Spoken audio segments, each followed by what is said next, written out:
Welcome back here. So today is World Wetlands Day. This is to raise awareness about the vital role that wetlands play for our planet. And between 75 and 85% of these wetlands in Southern California have been lost. We're losing wetlands 3 times faster than we're losing our forests. So joining us live this morning at the Kendall Frost Mission Bay Marsh Reserve, we have Chelsea McGimsey with Project Clean Water. It's so good to see you, Chelsea. Hi, good morning. Good morning. So yeah, I'm astonished at that number of how many we've lost in Southern California. Yes. Obviously, these are important. You're standing at a wetlands area right there. So Chelsea, tell us what's so special about these wetlands? Why do we need to make sure we protect them?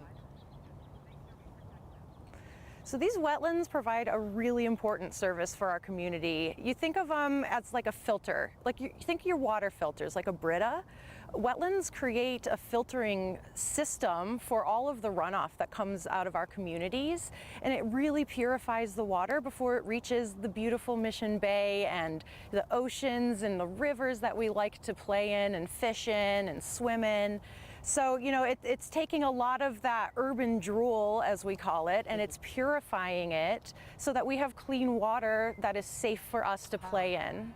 I love that description. I think a lot of us are familiar with the Brita filters and urban drool. That's a good way to put it. That's the runoff. That's obviously creates bacteria and the yucky stuff that's not good for us or for animals. You're right there at Mission Bay, which I don't think people realize. There's what, it looks like 16 acres there of wetlands.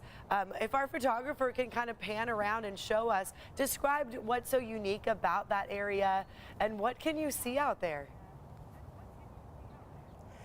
Yeah, so this area is really cool. It's actually a conservation effort that's going on in San Diego right now. There used to be a major wetland here back when the San Diego River dumped into this area, and when that was channelized way back in the 50s, the wetland here struggled. So we're building it back. There's a lot of great groups and great work going on here. And this area is building out at the north end of Mission Bay. We've got a lot of plant species coming back. We've got a lot of fish species coming back, and we've even got endangered species coming back, like the light-footed clapper rail comes and breeds in this area. And that's a species that has been really struggling since, since this place was developed. That's incredible to know that these species are coming back. When people look at these wetlands, they might see, some of these shorter plants, brush, things like that. These are so important, right? Tell us about that. I mean, I know birds migrate through them. Why do we need to keep them? Obviously, we want to have that Brita filter, but beyond that, there's so many animals that need them, right?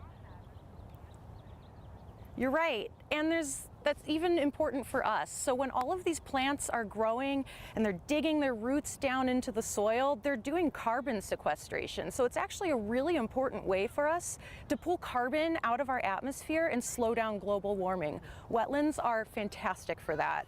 And in terms of all of the birds and the other animals that live in here, when you have a lot of grasses like this in these marshy wetland areas, it creates a nursery for fish species, so it supports all of our fisheries that we use to feed ourselves. And it also provides food and shelter for birds along the Pacific Flyway, which is one of the major migration pathways in North America. So it brings a lot of recreational opportunities to humans, but it also creates a lot of safe spaces for the animals we share our environment with. And we don't want them to have to make detours because we've ruined the wetlands. Chelsea, you're with Project Clean Water. Tell us how people can take action. What can we do to try to protect these areas? What's a good resource? Yeah, you guys can go to projectcleanwater.org and learn all about different ways that you can prevent pollution from reaching these wetlands. But the easiest things to do is just make sure that when you are, say, fertilizing your lawns or your gardens, you're using natural fertilizers, because when it rains or if you over-irrigate and the water runs off your property, it's going to carry a lot of those chemicals into the wetlands. And when there's so many of us doing it, it over-fertilizes them. It can lead to harmful natural algal blooms and bacteria growth and things like that. So we really want to make sure that we're using natural means to take care of our properties. Okay. Chelsea, thank you so much. Great to see you this morning. Enjoy that beautiful area on this gorgeous day. Have a good one. We'll be right back after this break. You too.